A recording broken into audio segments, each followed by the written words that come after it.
Sure that you get to know your wealth, and you also know matters health. And this particular day we discuss matters kidney.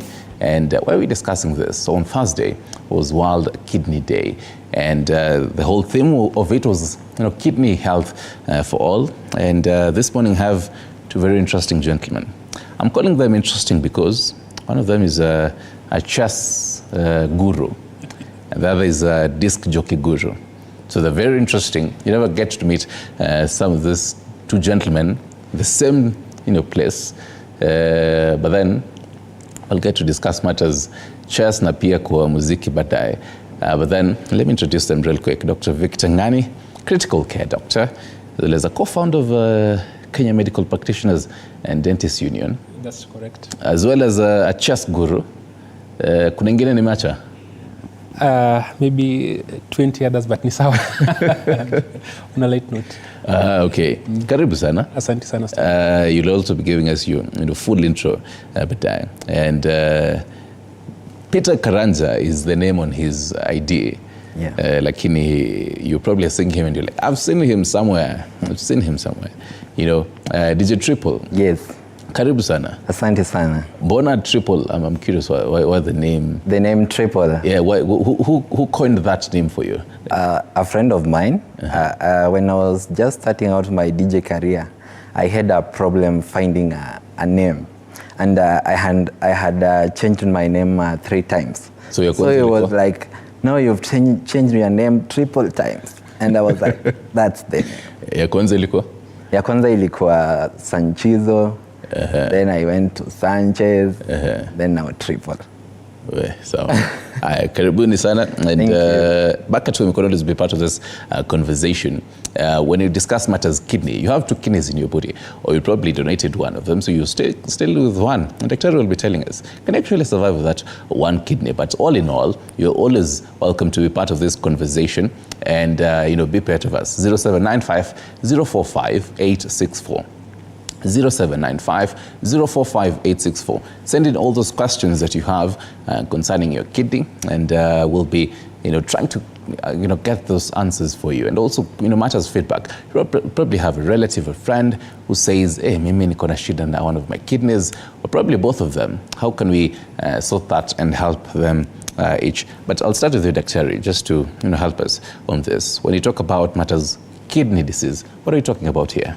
Mm-hmm. Thank you very much, Stanley. A very important topic. So the kidneys are some of your most important organs because they have a number of functions that are, of course, critical. First of all, they look at your blood and determine what should be there to maintain the correct balance in terms of the amount of fluid there. That's the amount of blood itself.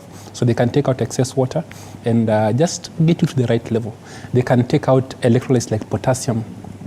They produce some hormones that then improve things like calcium in your body and so on. They also produce a hormone called erythropoietin that helps in the blood level itself so that your HB doesn't fall, you don't get anemia and so on. So critical organ system. So if you lose the function of the kidney, where it goes, there are stages to it.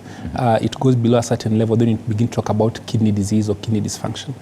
Kidney failure is when your kidneys are working at less than 15%. And at this stage now, you need something else to help you, get the waste out and make some adjustments. For example, some the medication you receive to bring up your HB and so on. So kidney failure is when your kidney function falls below around 15%. 15% yes. of what exactly? 15% of its normal function. Okay. So your kidneys can, the normal kidney would produce about, this is a ballpark figure, around 120 mils per hour of urine. That's what it's going to produce. Now, if, not urine, but the fluid that comes out of, there's a sieve in the kidneys, and it goes into what we call, can I say the kidney tube, where it will then do some balancing. 120 mils per minute. Now, if this value goes down below 15, is producing 15, that's what is going into the kidney system, then that is kidney failure. At that level, that function is not enough. So look at this range. You have from 120 all the way to 15. It's a continuum where the kidney can just adjust, your body can adjust. It can take more and more damage. But when it gets to 15, in terms of the amount of fluid getting into the kidney system, then that particular level, you need either dialysis or transplant to replace the kidney function. Right. And speak of transplant, DJ, yes. Before we even get to the moment that you got a transplant, tupeleke huko back then, because in 2022, unaingia online and you see, did you triple this, did you triple that, and you're here. So tell us your own side of the story. Story yote ilianzia wapi? So ilianza 2020 around March. I did not know I had a kidney problem. So it's actually exactly like 4 years now. Yeah, like 4 years. But actually, I got sick nikiwa job. At that time, I had a TV show and I was working. And in the middle of the show, I realized I could not see my computer clearly. And I started having blood vision. And after the show, I went to the hospital. Actually, I went to an eye hospital because I thought my eyes had a problem. And when I reached there, it's when they took my blood pressure. And it was so high because the readings were 215 and over around 178. And the doctor was like, your pressure is too high, we need to admit you so that we can find out exactly what's making your pressure to be this high. And I remember I could not take in the idea of getting admitted because usually men are very afraid of hospitals. Yes. And I told him, no, you cannot admit me. And he told me, this seems like something serious. I will let you go, but I will give you some medicine to control your pressure. But when you go home, make sure you go to a hospital so that they can check what's going on in your body. And when I went home, I did not go to hospital. I continued taking blood pressure medicine for like 3 weeks. But that's when now I realized more changes in my body. My legs started swelling. They would swell during the day, and when I sleep in the morning, they are okay. I would go to work, my legs swell. And I realized, so if I sleep with my legs high, they will stop swelling. And I survived like that for about a month. And now that's when it now started. This month, were you still taking the... Yeah, I was still taking my blood pressure medicine. I used to go to a certain clinic and they would measure my blood pressure, give me more medicine for like a month. And that's when now it went to my face. I would wake up and my face is so puffy. And that's when I realized, now it's getting out of hand. I remember calling my mom, and that's when she came. And we went to a certain hospital in Gatundu.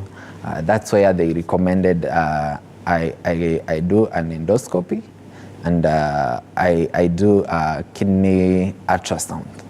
That's when now, when the results came out and I looked at them, that's when I first saw the word chronic kidney disease. At first, I never thought it was a serious disease because I had never heard of it. Yeah. And I was like, this is something that maybe will go away in like 2 or 3 days. And I took back the results to the hospital. And they were like, now you will need dialysis because as the results are showing, your kidneys have failed. So at that time, what was going through your mind when you're looking at this paper and you're seeing chronic kidney disease? What's going through your mind at that time? I didn't know what it was. So I thought it was just a disease that they are going to treat and I will go about my... Ukionanga home unajua. Unajua hii nitakunywa tu dawa siku 2-3 na history ishe. But now when I heard the word dialysis, I was like, I've heard about this thing before. But the way I had heard about it, it was not in a good way. Because I had heard if you go through this thing, you are going to get sick or something, or now you are going to die. So I was like, no, I'm not undergoing this thing. And I told my mom, I'm not doing dialysis. And I remember because there were some friends who I used to work with. they were pushing me really to do that thing. And I remember I ran away from Nairobi and went back home in Nakuru. There I went, got admitted at Nakuru PGH. They controlled it using some drugs, and the swelling went away. I was discharged, went home. For about a week, I was okay. And now I was preparing to come back so that I go back to my job. But that weekend, I remember on Friday, when I woke up, my face was so puffy I could not even see. And my stomach was so big, my legs, and I was like, hey, now, even if you do dialysis, you are gonna die. It's better I die trying than just sitting here and going through all this pain, because my stomach had a lot of pain that time because it was so swollen. And that's when now I called my co-host and told them, now if you don't come for me today, by tomorrow now it will be another story. That's when now I was brought back to Nairobi that night, taken to Kenyatta Hospital, and that's when now I was treated. They put a leg catheter, and that's how I started my dialysis journey. So when I went through it the first time, I realized that it was not as serious as people were making it to look.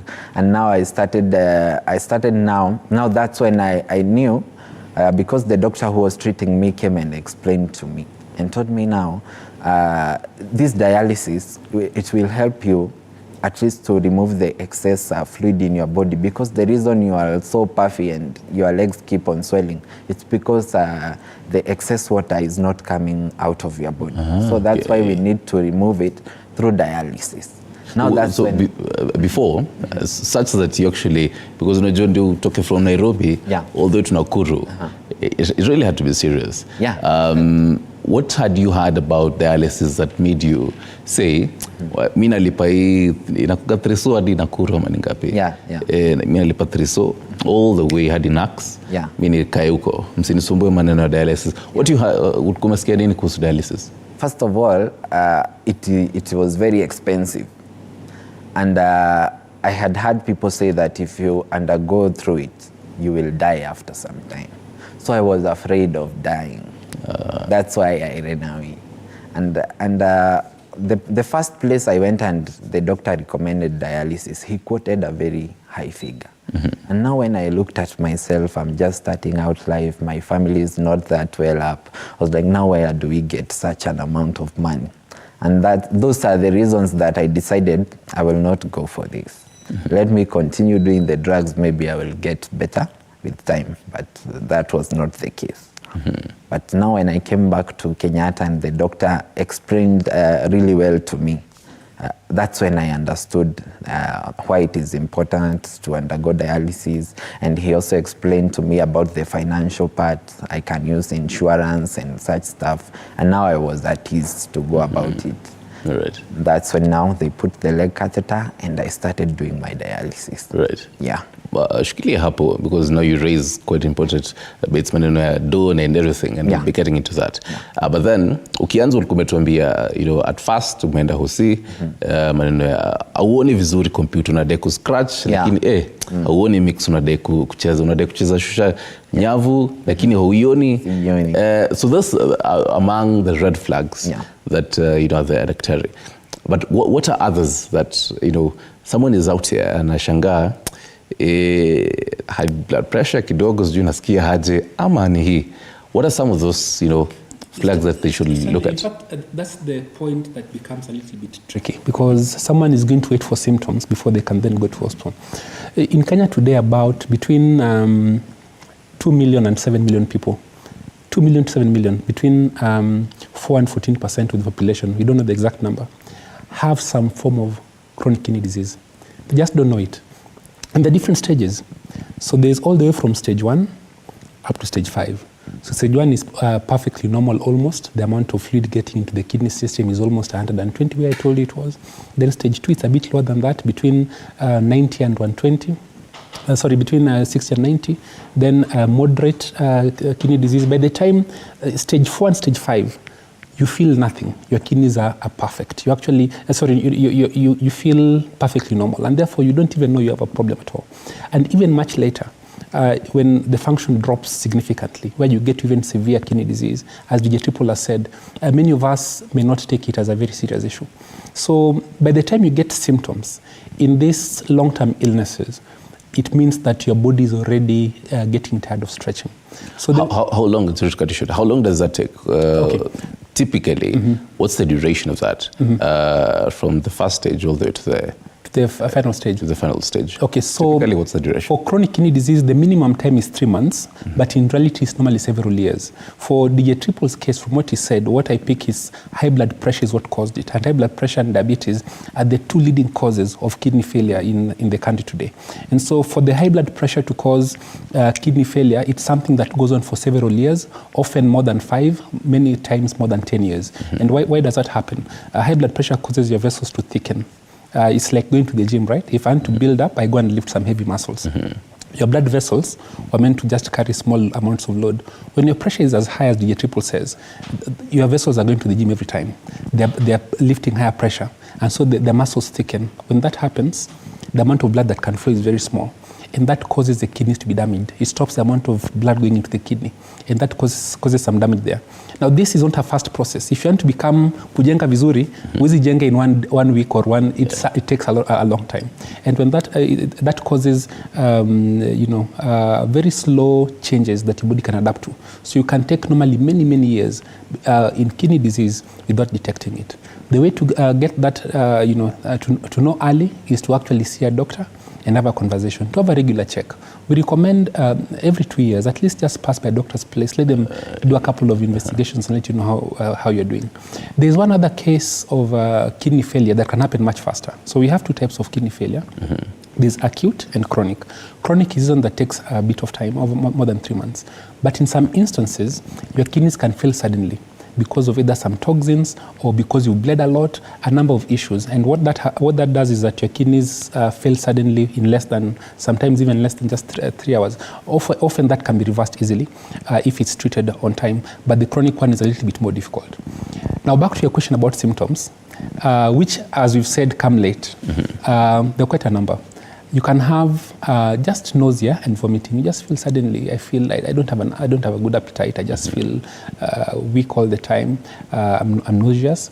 You don't have energy. You can have this swelling that DJ Triple has spoken about. And the swelling can be on your face, can be on your feet. As he said, you wake up in the morning and your face is just swollen.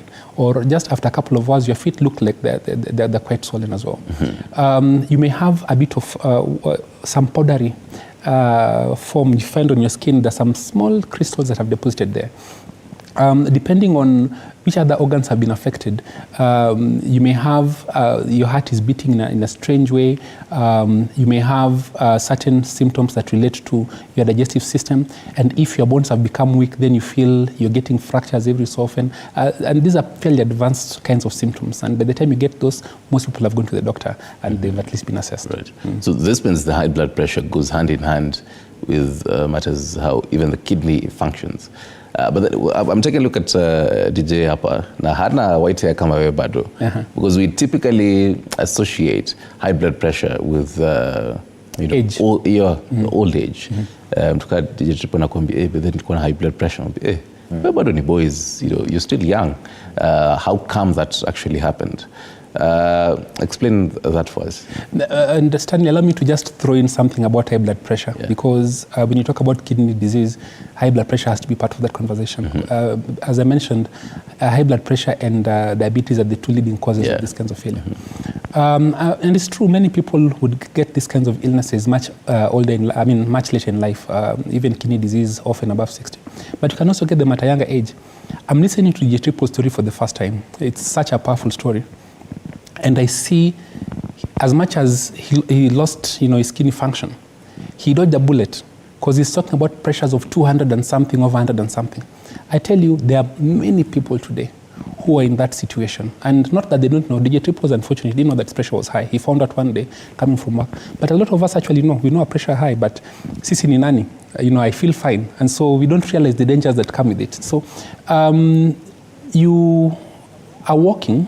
Those kinds of pressures are what we call stroke range high blood pressure.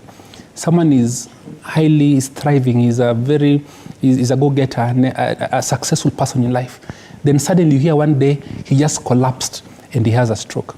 And someone who's 40 years old who had the world, doing, suddenly he's dependent. He can't get out on his own. He has to be wheeled out. What is the reason? Pressure was not controlled. There are many reasons why you can have high blood pressure at different ages. Right. There are those that will come over time, but also there are things that can affect you immediately. One of those is, in fact, surprisingly, the kidney can itself cause high blood pressure. You can have a problem with your blood vessels that can cause your pressures to be elevated, and just a number of factors that relate to your heart, relate to your kidney, and relate to hormones that are being produced. The thyroid hormone is, quite important in regulating your pressure. So if you have a problem with your thyroid glands, it can cause your pressures to be up as well. There are other hormones as well that can cause this. Right. So despite age, and you're right, it's uncommon to have high blood pressure at a young age. Right. It's possible to have that. And this is why it's important that from an early age we work very closely with our doctors, who can then assess our health and then advise us on what we need to do. Right. And I want us to get into matters, understanding the whole bit of when it comes to transplant. But before that, I want us to take a look at this story done by health reporter Elizabeth Tieno when it comes to the whole milestones done specifically the first of a kind at Kenyatta National Hospital, which has actually last month successfully performed the laparoscopic surgery. So this surgery basically involves minimal incisions which reduce the amount of blood lost and pain endured during and after the procedure. Take a look. We'll be right back. Dickson Dekay was the first to lie on the operating table for the laparoscopic surgery at Kenyatta National Hospital as he sought to donate his kidney to his brother Njoroge, who was diagnosed with kidney failure on the 21st of April 2023. Following the successful surgery, Dickson swiftly recovered and was discharged merely 2 days later, testament to the minimally invasive nature of the procedure. So nikaona si ati ni kitu kubwa. Obviously kuna shimo kama mbili na ingine moja kubwa kidogo, mbili za inchi moja moja na ingine at least iko na inchi kama 3. Si ati ni kitu kubwa. Dr. Paul Njogu, a surgeon at Kenyatta National Hospital, provides valuable insights into the advancements of the laparoscopy surgery, emphasizing its efficacy and benefits. And by so doing, you minimize scarring the patient. You're also able to minimize blood loss and therefore also pain, consequently. It's a lot of advantage because of magnification. We are using advanced cameras to be able to see inside. And therefore, we are able to see organs better and even take precautions. When we do the open surgery, we divide the muscles into 2. So you can imagine the amount of pain the patient gets, and they have to be in the hospital for another 7 days. But now they can feed within 24 hours. Njoroge, who is currently recuperating from the transplant performed on the 30th of January 2024, advocates for kidney transplant as a more economical alternative for the 7,000 Kenyans undergoing dialysis. Saa zingine unaenda inakataa, catheter ina block. Unajua sasa catheter bado, it is expensive to put a catheter. The longer the dialysis, the poorer the quality of the transplant. So we would encourage patients to have their transplants much earlier. The National Health Insurance Fund spends 3 billion Kenya shillings on dialysis every year, which is equivalent to approximately 450,000 per patient. The anti-rejection medicine costs about 300,000 Kenya shillings. Such expenses can be overwhelming for people grappling with kidney disease. But we trust that the medications for our patients will be, hopefully, free. Additionally, Kenyans have been urged to embrace posthumous organ donation, where the dead can donate their organ in order to save lives, as medics raise concerns on the shortage of donors in the country. There is a very deliberate effort going towards expanding the scope of donors available to our public to include diseased organs. However, you will realize and agree with me that that requires very careful regulation. The Kenyan law states that an adult can only donate a kidney and not sell it to a willing buyer. Violators of this law face severe penalties, including fines up to 10 million Kenya shillings or a maximum 10-year prison sentence. A call has been made to the government to cover for transplant medication in the new Social Health Insurance Fund so as to ease the financial burden incurred by those with kidney disease. Elizabeth Atieno, TV47 from Kenyatta National Hospital, Nairobi. Many thanks for that. That is Elizabeth Atieno for that. And now before that, I had promised that we'll be getting into discussing the whole kidney transplant. According to the numbers that I have, so the cost of kidney transplant is approximately 700,000 Kenyan shillings. And so DJ, tuambi, because you had mentioned some of this, ukafikia mahali kwa story yako. So na ukiendelea, utuambie how did you finally hadi ukapata transplant, because unaangalia online even messages pale Facebook nini, people are willing kuambia maybe there's sina do but me naweza kupatia tu my kidney. Yeah. First of all, how did you feel reading some of these messages, and utuambie up to the point pale ulipata kidney transplant? Okay, reading those messages, they gave me hope, and I found a new strength to keep on going. I think that people were walking the journey with kuna mtu amekuona kwa TV sasa hii akasema wacha nipigie daktari a confirm ni wewe. Pole. So continue. So those messages, they gave me hope, seeing people were walking the journey with me. And that's very important, to see that there are people actually who are walking with you and they are willing to support you. Because it's not an easy thing. Going through those dialysis sessions, the side effects of that after dialysis, I remember I used to shiver a lot of headaches. And so seeing people supporting me, people visiting me, it gave me hope. And through my journey to transplant, the financial part was quite a challenge for us. But I thank God for my fans. Because they stood with me and they supported me, and also for my good friend called Karango Moraya. He also mobilized his funds. Betty Wamasharia, who was my co-host, we mobilized the funds and well-wishers out there, and we were able to raise the money that I needed for my transplant. So I'm actually here today because of them. How long were you on dialysis? I was on dialysis for 2 years. Yeah, so every day, twice a week. I used to go on Monday and Thursday. Dr. Coming on this, because we're listening to one of the docs in that story. They're saying the longer someone is into dialysis, the poorer even when it comes to the whole transplant. It really affects it. So tell us, typically, how long, what's the longest time someone should be on dialysis? There is no cutoff to how long you should be on dialysis. It's just different options for getting kidney replacement. So your kidneys are failed, you have to get this waste out, and you have to do the function of the kidney, one way or the other. And there are different options. Dialysis is one of them, kidney transplant is another. The risk with normal dialysis is you're putting all these foreign objects in your body. You heard that gentleman say, at some point it's blocked. Yeah, it's a foreign body, which catheter. The catheter is blocked. This is how we access your blood vessels. We insert a catheter so we can dialyze you through that catheter. And this is a foreign body sitting in your blood, meaning you can get serious infections, and the risks are tremendous. The body is the best determiner. I mean, it can determine by itself how much fluid to get out, how much electrolytes to balance. This is the best way. The one we do as doctors is not as good as that. And so people can be on dialysis for over 10, 15 years, but the preferred method is if you can get a transplant, that will work much better. The challenge, of course, is cost, as DJ Tipol has said. And in fact, the cost is now about 1.5 million. If you don't have NHIF, it's about 1.5 million. Even when you have NHIF, you still have to raise around 250,000 for your workup before you go into surgery. And then after surgery, and DJ will tell us, you need about 30,000 every month to ensure that the body doesn't reject that kidney. Yeah. Before we get into matters of finances, ndio pia DJ tuambie how much maybe aliyehitajika kuwa nayo for that.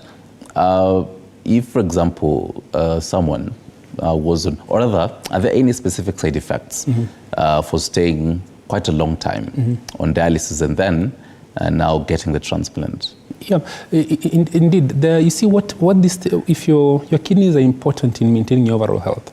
So when they're not working, all other organ systems will have some level of dysfunction. And by the way, DJ Triple mentioned he was dialyzing twice a week, which is the case for most dialysis patients in Kenya. But what is the recommendation? The world recommends, and in the West, they have dialysis 3 times a week, which is generally better. So already we know that for most of our patients, because of several constraints, they're getting suboptimal dialysis. What that means is that every other organ system or every other body part is slightly getting affected progressively over time. And therefore, your health status, many years into dialysis, not as it was very early on when you started dialysis, because you got a little bit worse every, as time went by. Then you're also older. The other issue relating to long-term dialysis is the incidence of complications. So by the time you're getting your transplant, you've gone through dialysis for several periods of time. You've gotten very severe infections. You have gotten clots and blockages. You've gotten, variations even in your electrolytes. These long-term complications of dialysis, you have them, and therefore your ability to take up a kidney without complications is a bit reduced. Still, the Japanese say, if you didn't plant a tree yesterday, the best time to plant is now. Now, people will make different considerations. I'm not saying dialysis is bad. It's the only option. If you don't have a transplant, please go ahead and have dialysis. And even in dialysis, there are different ways you can get it done.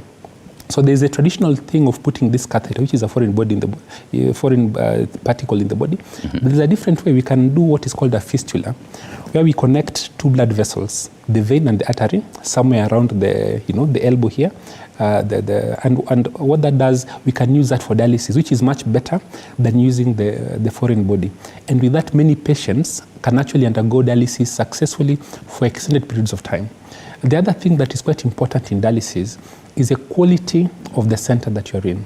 And so it's true, many people opened up many dialysis centers, but it's quite important to be sure that these centers put in place certain basic patient safety measures that ensure that complications are reduced. And if you do that and do it in a good center, then yes, you'd rather have a transplant, but even when you can't afford it, you still have access to quality replacement for your kidney, which is what dialysis is. Right. You're mentioning something about the whole bit of twice a week versus thrice a week. And just to also quote what the Minister of Health was saying last week on Thursday, to handle the late stages of kidney diseases, the Minister of Health, through Social Health Insurance Fund, will extend frequency of maintenance for hemodialysis from the current twice a week to the standard thrice a week. Commendable, because ever since, and we miss an important point to this. When I was doing my internship in Kenyatta back in 2007, if you had kidney failure, we'd sit down with you and have a conversation, one of the most difficult things I do in life, and ask you, can you afford 60,000 every month for the rest of your life? And if you can't do that, then don't start. And for many families, they would actually still go ahead and sell the farm they had for 600,000. They dialyze for 10 months. They still don't make it. And everybody else is left in poverty thereafter. So NHIF, when it started paying for dialysis, it was such a huge relief for the country. And I think if NHIF can now move to 3 sessions a week instead of 2, but I'm saying that because one can hear me and say NHIF for the longest time was only paid for 2 sessions. And it may seem like I'm criticizing, but in fact, it was life-saving what they did. And if they can move to 3 sessions, that is fantastic, Stanley. And even the health CS was saying now the SHIF are providing the money already for the dialysis, transplants, and kidney. But then speaking of money, DJ, so for you, when now you're at, let's say, KNH, how much roughly was needed for typically everything? For transplant, you need about 250 for the tests before, for you and the donor. And then you need around 700,000 to 800,000 for the process. And then now you will need money for the medication to maintain the new kidney, because you have to keep on making sure that your body does not attack it, because it's a foreign organ. And you do that by taking medicine every day. So that's roughly $1 million. Yeah, around $1 million. So for the whole process, you need around 1.5. Did you have NHIF? Yeah, at that time, I did not have. I took it as I was continuing with my dialysis. Yeah. All right. And also, because he says back in 2007, QKNH sasa kama intern,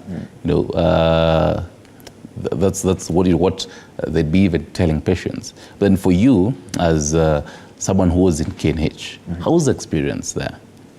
It was very nice. My doctor was Dr. Ngige, and I remember we used to talk a lot. And I would call him even when I'm not in the hospital, and he was willing to listen to me, to advise me, and to give me hope, actually, to tell me you can make it out of this. Actually, he used to tell me, you are lucky, your disease is not that serious. They are more serious, very more serious diseases than the kidney failure problem, because he told me once you get a transplant, as long as you take your medicine as you're supposed to be doing, and you continue going for the checkups, you will live a quality life, and you will be able to achieve everything that you ever wished for. Yeah. So how was the match between you and the donor? Who found who? Tell us about that. Okay, my donor is my mom. Oh, wow. Yeah, so my mom offered to give me one of her kidneys, and we were quite a match from the blood group, because that's what they look at first. If the blood group doesn't match, they don't continue with the process. So you and the donor have to be of the same blood group. And when mine matched with my mom's, she was like, because she was also my caregiver during these 2 years. Yeah. So she had seen the way I was suffering through the dialysis process, the amount of money we used to use for transport, because I could not walk for long distances. So she was like, let me give you my kidney so that I can also be able to go about my normal activities, because now we are stuck here, both of us. I cannot go to work, you cannot go to work. So when she found out that she can give me one of her kidneys, she agreed, and we went ahead with the tests. They were okay, we matched, and we underwent the process. Yeah. Wow. A big shout out to your mom, by the way. Yeah. A big shout out to your mom. Yeah, I love her. Dr. So what is looked at when the donor is here and also the recipient? What do the doctors look at? Yeah, first, just to echo that, moms out there, people are amazing.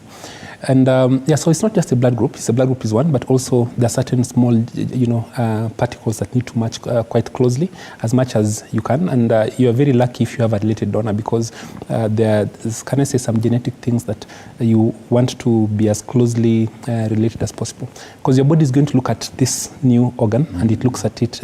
If it thinks it's foreign, it's going to try and attack it and reject it.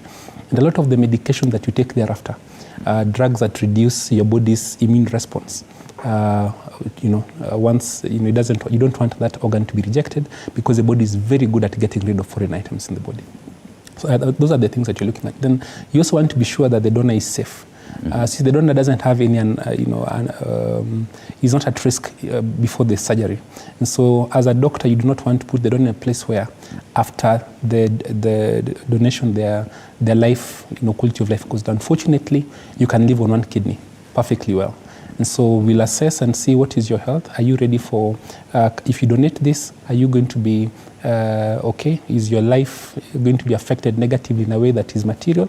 Then you also want to check on the recipient, because there are situations where we'll give you a kidney, but because of other things that are going on at that particular time, we don't think that kidney is going to survive.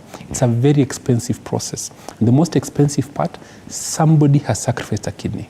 And therefore, you want to get this right. So we want to ensure that your health situation at that particular time is optimal. That if you get a kidney, you have a pretty decent chance to keep that kidney. And by the way, keeping that kidney also means we assess your ability to keep, stay with the kidney. If I gave you a kidney now, you got a transplant, but you're not able to afford, say, this anti-rejection medication, then it means that you're getting the kidney, but a few months down the line, it's not going to be useful.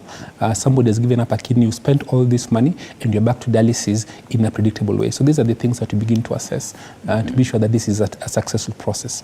When it's successful, it's absolutely beautiful. A follow-up on that before we also listen to what a couple of Kenyans that we had spoken to earlier on this matter had to say. So what now happens? Because you say, so if the body, in layman's term, refuses this kidney, the patient goes back to dialysis. Will it be advisable, again, to start the whole process of, again, looking for another kidney and, again, the whole chances of, so the first time the body did not accept this kidney that was given to it earlier, so what are the chances that it may accept now this other kidney? There are chances. You see, there are many factors that lead to rejection. So the short answer is yes, you can try again for another transplant, because you may reject one kidney, not the other. Remember, there is a match between the donor and the recipient, and you may find that a kidney from DJ Triple is a better match than a kidney from Stanley for whatever reason. And then you could find there are some infections that come in at a particular time, or they're just factors that may be different at a different time. So yes, it's very painful to get a kidney and lose it, and that has happened to several people, but it doesn't mean you stop there. You can still try again. And if, God willing, the next one would go well, of course, we all have to do our part, including doctors, to make sure that doesn't happen. Keep it as low as possible. But it still happens, unfortunately. Yeah. All right. So, gentlemen, we talked to a few people, affiliates, concerning this whole bit on matters, whole world kidney. So this was last week. Remember, you can always be part of this conversation and throw in all those questions that you have, 0795 045 864. But before that, let's listen in to the sound bites before we continue. Like sasa sisi hatukuli chumvi, tunatumia all the greens hatutumii, tunatumia only cabbage na cabbage yenye haina chumvi. So like na hiyo tokens tunaweza enda supermarket, we buy vitu kama at least kuku, samaki, halafu ndio maisha itakuwa mzuri. And then other people, please, mtusaidie na watu wenye wanafanya dialysis pia juu ni challenging. Mtu wezi kula cabbage yenye haina chumvi from Monday to Monday. And I'm calling out to fellow Kenyans, people who are blessed. These are vulnerable communities having very expensive cost of living. If you can reach out to a member of the society to ensure that person has better food, better ways of accessing healthcare, then really that will be the most noble thing we can offer to our renal patients on this day. Right, there you have it. A few soundbites of last week during the World Kidney Day celebrations. The theme was kidney health for all. Kimaliza, I'll be curious what both of you think about that theme. But before that, DJ, one of the ladies, the first lady, says, ni cabbage Monday to Friday, lakini ni cabbage ina chumvi because of how the state of her body is. I'm curious, diet yako inakaangaje? You could tell us the diet before the transplant. Ile time ulikuwa unatoka unahepa from Nairobi hadi Nax, diet ilikuwa inakaaje hiyo time? Na ukiwa hosi na sahi even after transplant, diet imechangeaje over the time? Okay, nikiwa on dialysis, I used basically kukula kaa yeye. Cabbage ndo ilikuwa chakula yangu. Hakuna chumvi, chakula yangu haikuwa na chumvi. So that's what I used to take most of the time. But sasa after transplant, I was now able to eat ile chakula nilikuwa nimekatazwa, because now my kidney is able to balance those potassium and whatever. Because mtu ufungiwa hizo chakula because your body is unable to regulate it, and you are being regulated through the machine. So you also need to make sure that those levels are not too high, because the machine cannot work like a normal organ. That's why unapata unafungiwa hizo chakula. But now when you get the new kidney, you are able to eat things zenye haukuwa umekubalishwa kukula. I remember immediately after my transplant, that morning they served me ripe bananas. And nilikuwa like, hapana, hii hufai kukula, and they told me hapana sasa. Immediately after? Yeah. Because you know ilikuwa swali yangu sasa, because how long ulikuwa how long ndio? Ile nyamu ulikuwa umezoea? Ilikuwa immediately. So at first nilikuwa nimekataa kuikula, but they told me now you're okay, you can have some ripe bananas. Lunchtime wakaleta candled chips kidogo, and you are not supposed to take ukiwa on dialysis. And they told me now you are okay. Basically I'm okay, but bado hata sahi after my transplant kuna vitu bado I'm still avoiding.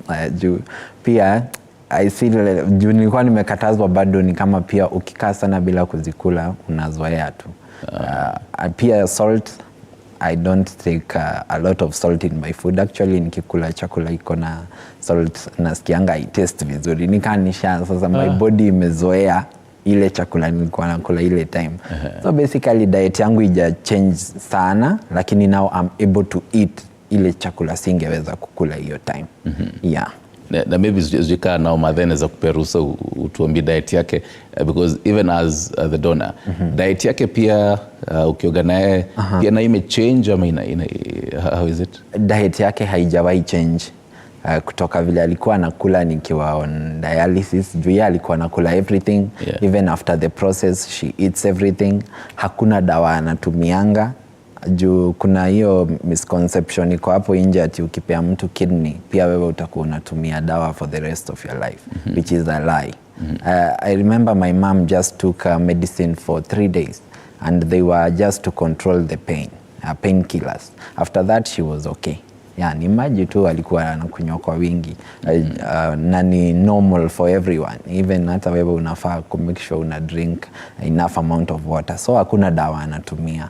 Yeah, so watu wasiogope kupea watu kidneys. You will be okay. Yeah. And even as you build on that, but then before I ask you now that, tuende Ruiru. Jose, habari asubuhi? Nzuri sana.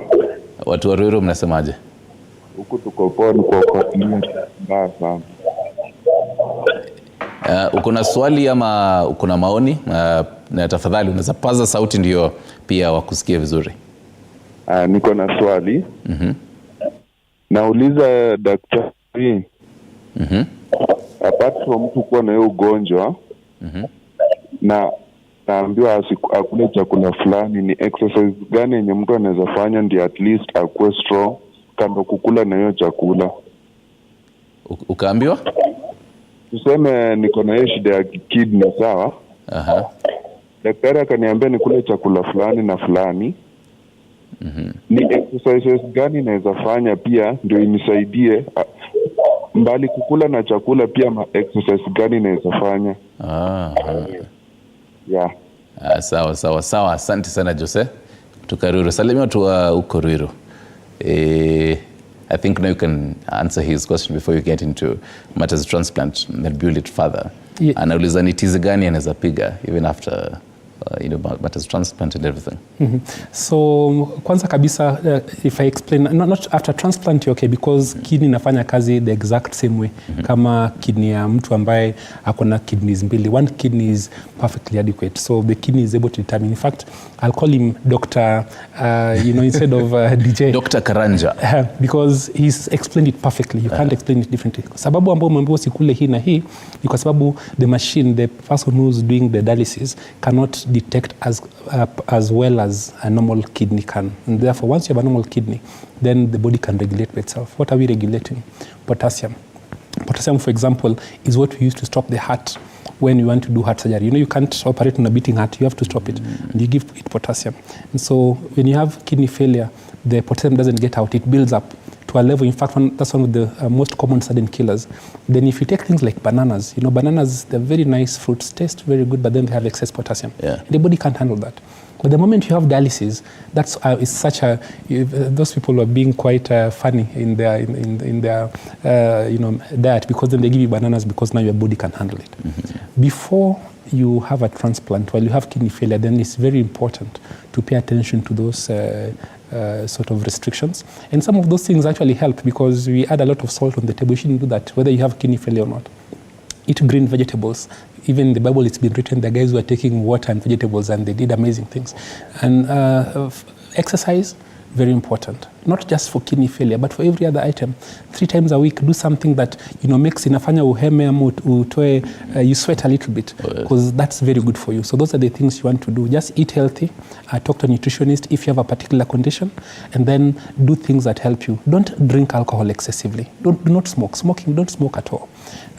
What you eat, be careful. Processed foods, whether you are in whatever situation is not necessarily healthy, excessively fatty foods, too much salt, those are not things that are good for you for many, many reasons. But not to answer him, are there any specific kind of exercises that one should do? Let's say Karanjali Konga, dialysis. Kuna tizi zenye indio dokiana mwambia, do this certain exercises ndio pia it's not specific. Now, what I'm recommending is 30 minutes 3 times a week of exercise that makes you sweat. Basically, be active. If you're inactive, generally you fare worse. But if you're active, then it builds your body's capacity in general. So that's what I would say to that question. Fantastic. Hope you some GBO. You can always be part of this conversation. 0795-045-864. There was in the first bit, in the first feature, there's something called the whole posthumous transplant. Yes. And ni conversation yenye Wakenya wataangalia wako zile za how does this work? First of all, start with your expert opinion on this. What do you think about the transplant? Being able to actually get deceased transplant from deceased donors. It's a controversial topic in Kenya for a good reason, also culturally. But then in the West, they have a system in place where someone can say that for me, if I die, for example, donate my organs. And you see that a lot. And you can actually, a person has passed away, and up to 4 hours later, you can actually still transplant a heart. For example, the liver can even last longer. 24 hours after the death of a person, you can still transplant a liver, and it takes, because there's death as we know it, and then there's the process of then organs being, if you pass normal blood through them, being able to survive. So the question is, you have all these people who are waiting for donors, but they cannot find a single donor. Yet there's someone who's passed away. What are we going to do? You're going to bury the person, and there is an organ that could have saved their life. And in the West, there is tremendous evidence that it's worked for so many people: hearts, livers, kidneys. And therefore, it's a question. I don't have the answers. I cannot dictate what it is. But it's something that as a country we need to think about, discuss, and agree what we're doing, because then there's a solid point for allowing such donations. But then there's also this other side that has, cultural and other considerations, including religious considerations, that as a country we resolve, and then we agree how we are proceeding. There's one particular category I need to speak about as an ICU doctor. And for the longest time, people have mistook brain death for death. It's such a big argument we have with people all the time. Someone feels that someone who, the brain death is very different. It just means that the brain itself is not functional. We don't think this person can wake up. But every other organ is working perfectly. The heart is beating.